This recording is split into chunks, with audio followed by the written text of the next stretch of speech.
үлкен іс-шара болды, керемет. Соның бәріне өзіміз қатысып, келіп, осындай киім киіп жүрсек қандай ағайын?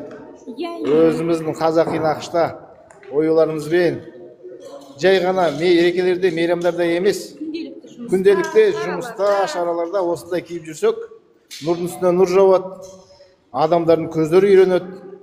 Қайда жүрсек те өзіміздің ұлтымыздың киімін, өзіміздің дәстүрімізді әрқашанда дамытып жүру біздің бәріміздің міндетіміз, парызымыз. Ата-бабамыз бізге осындай үлкен жерді тастап кетті.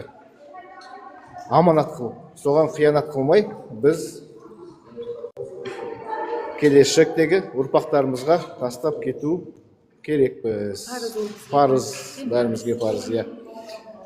Ертегі, бейбітшілікті сақтап тұру өте қиын, бүгінгі таңда қиын. Жаңағы мынандай тәуелсіздік күні қарсаңында біреулер өзге ұлт өкілдері, олар да өздерінің дәстүрін, салтын, өзінің ұлттық бірегейлігін сақтауға тырысады. Бірақ соның өзінде де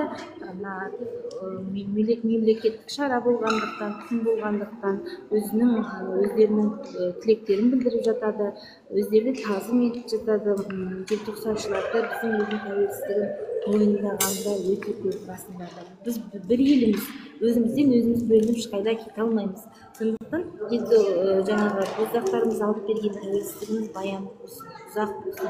Соның жолында бәріміз Қазақстан түкпір-түкпірі еңбектен жұмыс жасайық. Иә. Соңген мен ең жақсы көретін өлеңмен қазір аяқтаймын.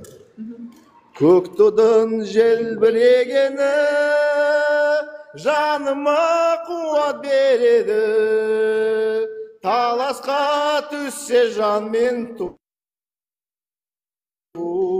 жан емес маған керегі, көк тудың желбірегені, таласқа түссе жанмен жан емес маған керегі, көк тудың желбірегені.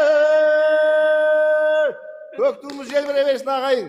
Егемендігімізден Алла тағала айырмасын. Аспанымыз ашық болсын, тереземіз жарық болсын, босағамыз берік болсын, тәуелсіздігіміз мәңгі болсын. Осы еліміздің тұтастығы қатты былай мықты болып тұра берсін. Қайда жүрсек те біз мемлекеттік тілімізді насихаттап жүрейік, тілімізді дамыта берейік.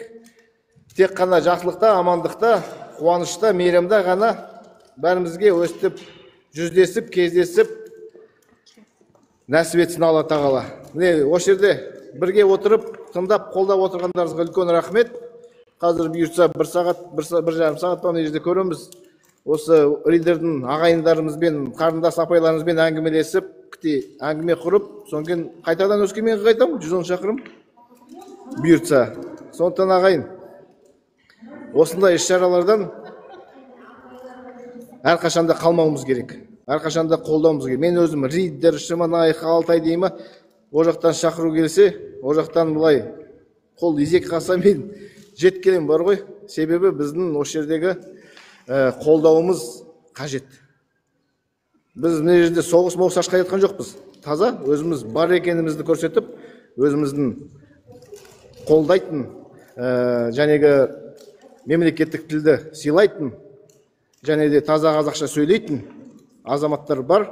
Сол бәріміз соны қолдап, әрқашанда қол ұшымызды тигізіп жүреміз. Сол ағайын. Жақсы. Осындай іс-шаралар көп болсын. Алдымыздағы келе жатқан мейрамымыз құтты болсын.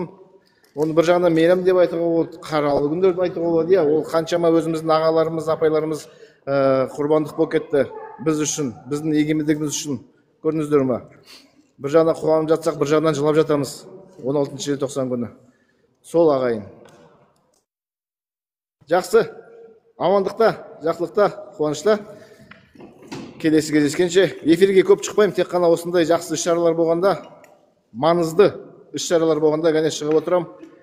Күнделікте отырып, анау жаман, мынау жаман дейтін әңгіме жоқ бізде. Біз тек қана осындай үлкен іс-шаралар болғанда, және де қазаққа, қазақ ұлтына тиісті іс-шаралар болғанда, сол кезде ғана шығамыз.